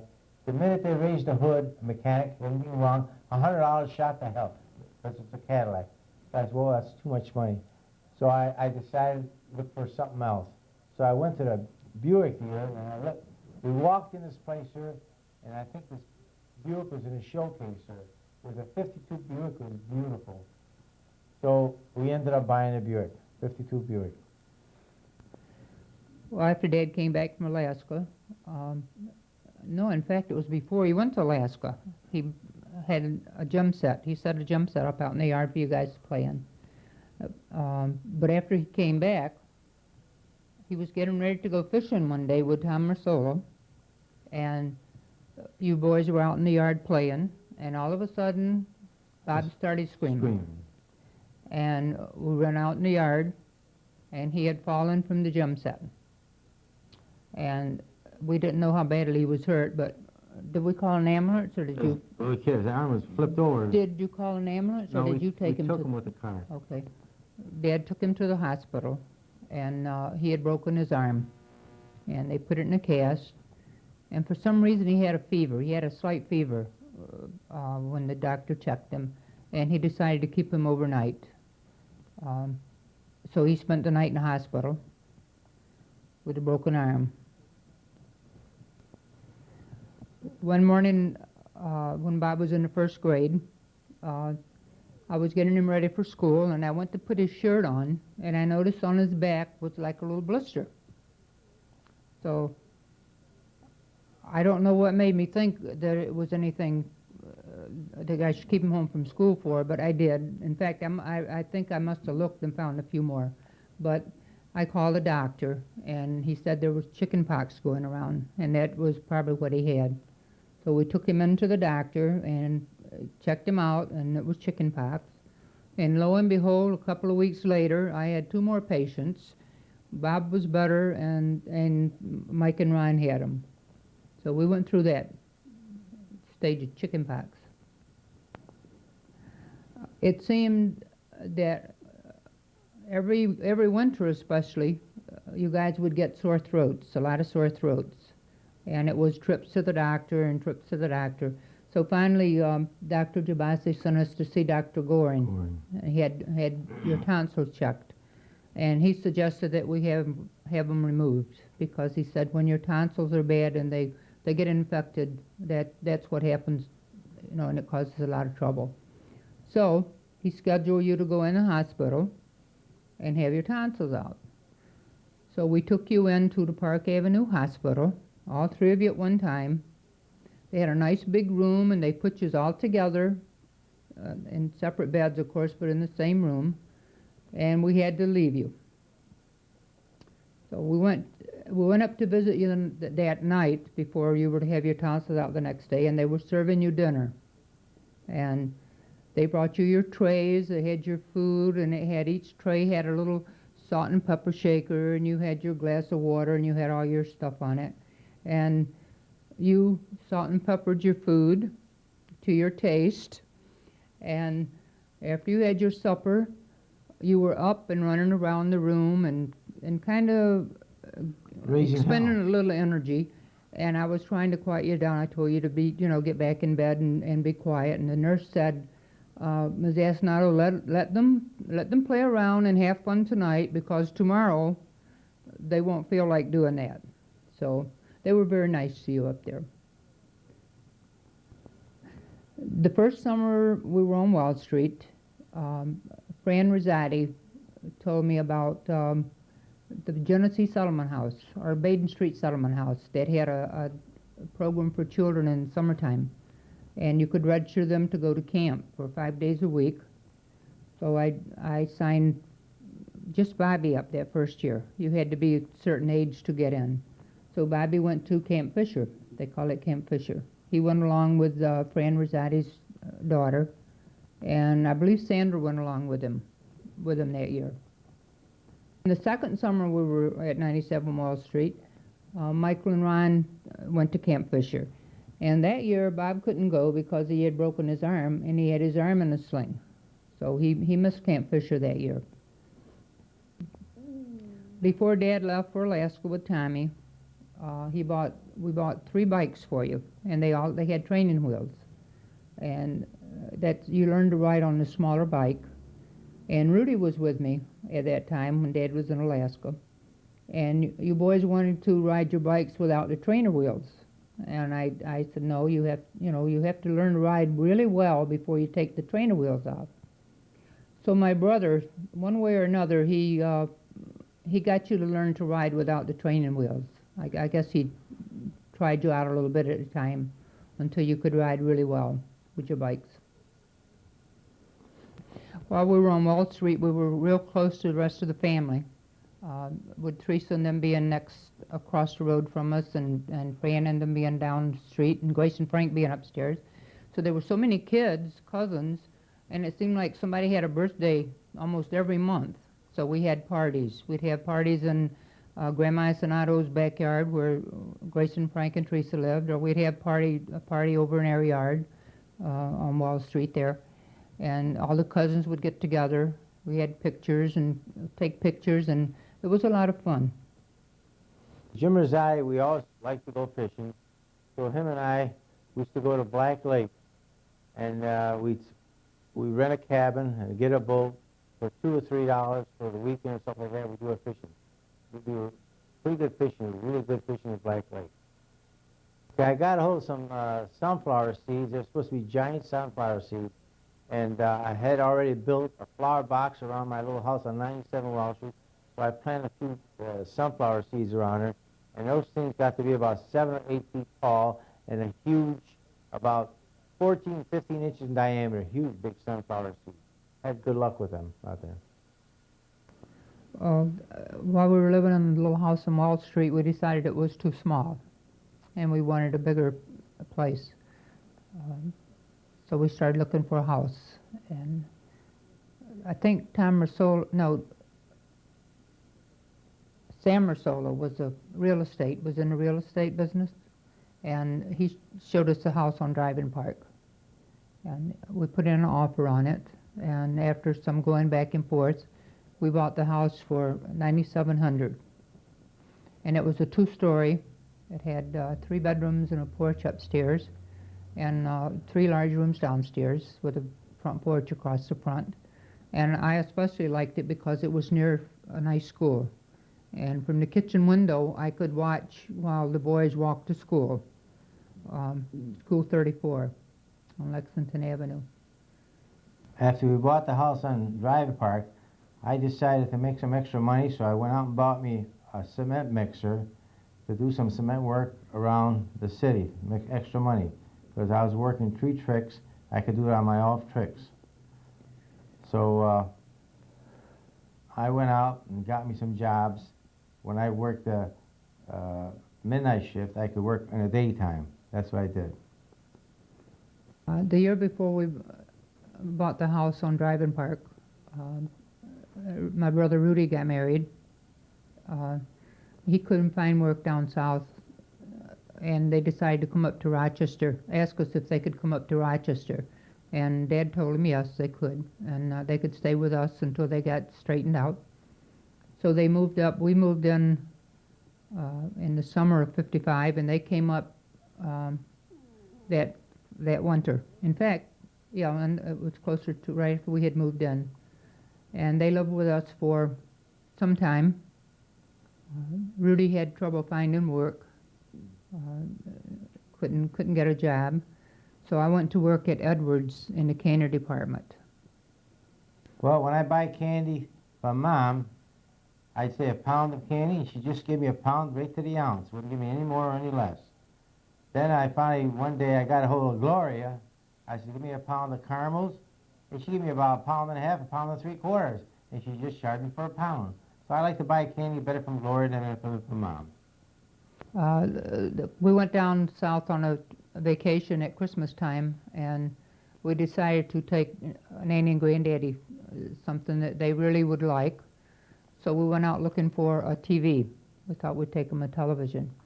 And we were looking actually for a small television so we could put it on top of the car and take it down. But while we were looking, I happened to spot one that was just like the one we had. It was a large cabinet with doors, and it was a beautiful piece of furniture. So I told Dad I'd like to take that down to them if he didn't mind fixing a place on top of the car for it. So he said okay. So we bought that one and we took it down to them for Christmas. And they were really happy with it. They were probably the first ones in the area where they lived to have a television. That nice anyhow. After Rudy and Libby got their own place and moved out, we decided to rent out a room to a girl. And Jean Bonzel came to look at it, and she worked over at General Motors. It was a few blocks down the street from us, and she rented from us. And when I was working, she used to babysit for us. When Dad was on the same truck I was on, she would watch your kids for us. My brother-in-law, Sonny, was in Jehovah's Witness, and they had held a big convention in New York City one year. And when they decided to go to the convention, and while they were in New York City, they decided to come over to Rochester and visit us before they went back home. So they did that and spent some time with us before they returned home. In the fall of '57, we decided we would like to have Nanny and Granddaddy come up and visit us. And Dad took time from work and he drove down and he brought them back.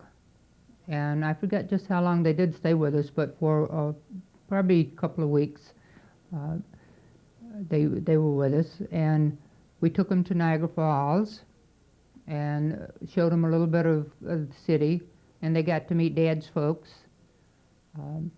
Also, while they were here, while they were with us, I realized that when my father retired, they had talked about coming up to live with us, and I realized that he would not be happy living in the city. He needed a place for a garden and a place to put around, because while he enjoyed visiting with us, he was not happy living in the city again. When Nanny and Granddaddy got ready to go back home, Rudy and Libby took them back home. They made a vacation out of it and took them back down to Savannah. I had sore throats, quite like the boys had when they were younger, and my doctor decided that I needed my tonsils out. So we called on Dr. Gorin again, and he scheduled me to go in and have my tonsils removed. I'm afraid I wasn't as good a patient as the boys were when they were small and had theirs out. I just had so much pain I didn't want to swallow, so I just didn't. I wouldn't drink water or anything, and Dad had to call the doctor to me, and he got quite angry with me and kind of threatened me a little bit and got me to drink and eat. That was a doctor, not Dad.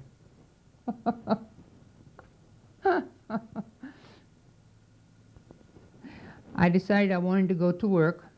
The boys were in school, and we had talked about maybe buying another place. Uh, so I decided I'd try Kodak. I had a girlfriend that worked at Kodak, Dixie. She had lived with us at one time.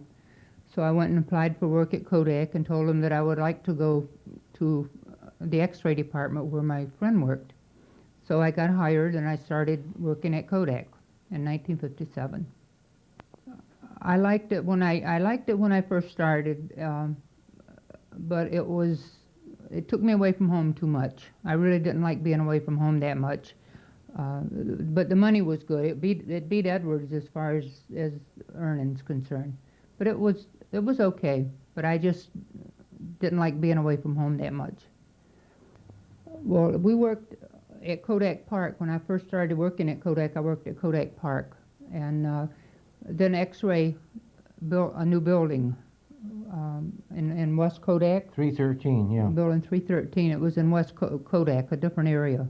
And we went to work over there, and it was working in the dark, and you inspected film, and it was a lot different than it was in the park. And I didn't like it as well. So, but I worked there until I put 5 years in Kodak. I worked 5 years at Kodak. Okay, I was planning to buy a farm, so I figured, well, I might as well make a two-family house out of it. So Tom and I, we remodeled the attic, and then in one of the bedrooms, we put a kitchen in it. And after we got that done, we put a divider in downstairs where it closed off the lower part. We use the front door to go out. This way it makes a separate entrance for upstairs and a separate entrance for downstairs. So then we start looking for farms. So what happened, we looked at several farms, but the houses were all in bad shape. Louise didn't want to live in an old house. So I figured, well, why don't we just buy the land and we'll build a house. So we looked around for land, and right on Ridge Road, there was 38 acres for sale. So we talked her over, Louise. She said, no, I don't want to live out here so far. I said, look, we'll get Frank Grace to buy it. They'll build with it. We'll go half and half. So we went back to the city, and I talked to my brother Frank. I said, Frank, how would you like to buy a farm with me, some land? You have a house built, and I have a house built. I said, well, she's going to be a bad neighbor. She said, yeah, I know. I said, I want to get out of here. You know, this neighborhood's really getting worse. So we went out, he looked at it, he said, okay. He said, I'll have half and you have half. So I said, okay, you get the half, the 19 acres with the garage, and I get the 19 acres on the other side with the barn. And we'll have a house built. So that's what happened. After we bought the land on Ridge Road, we used to go out on early Saturday mornings and also Sunday mornings sometimes. And we would spend the day like picnic style. And the guys would work clearing the brush, and they cleared an old well that was out there. And we even put up a frame and put canvas or something around it, or they built some kind of an outhouse for us, so we'd have that out there. Sometimes the guys would go early, and Aunt Grace and I would come later with the younger boys and take a ride out. And we'd just spend the day and have our picnics out there. We did that for 2 summers until we built the house, until we built the houses. Before we moved on the ridge, while we were still on Drive-In Park, Rudy and Libby had a Cherry, was a baby, and they decided they were going down south for a trip, and they asked me if I'd like to come along. And I talked it over with Dad, and he said, okay. He says, you and Bob can go with them, and I'll come along later with Mike and Ron. Mike and Ron and I'll come down. And so I went down with Rudy and Lib. We went to Nanny's, and I stayed with Nanny. Bobby and I stayed with Nanny.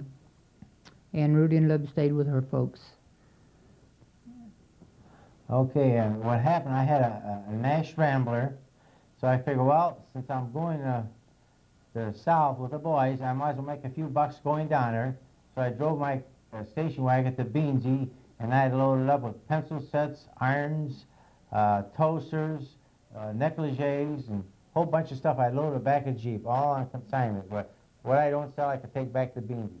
So we loaded up. I loaded my two boys in the van, and rambling, and away we go off down south. And as we were stopping for gas, I'd sell stuff at a gas station, like a toaster or a waffle iron or whatever I had in the thing, pen sets, and I kept doing it. Then we got in one town, so we was going from door to door. All of a sudden, the cop pulls over and says, "Hey, you guys can't sell nothing here. We got the blue laws. You better get going." So we all jumped in the station wagon and took off for south. On one of our trips down to Savannah, we decided to go down to Florida. We had never been down there, and so the three boys and Dad and I And Bob. took a drive down to Key West.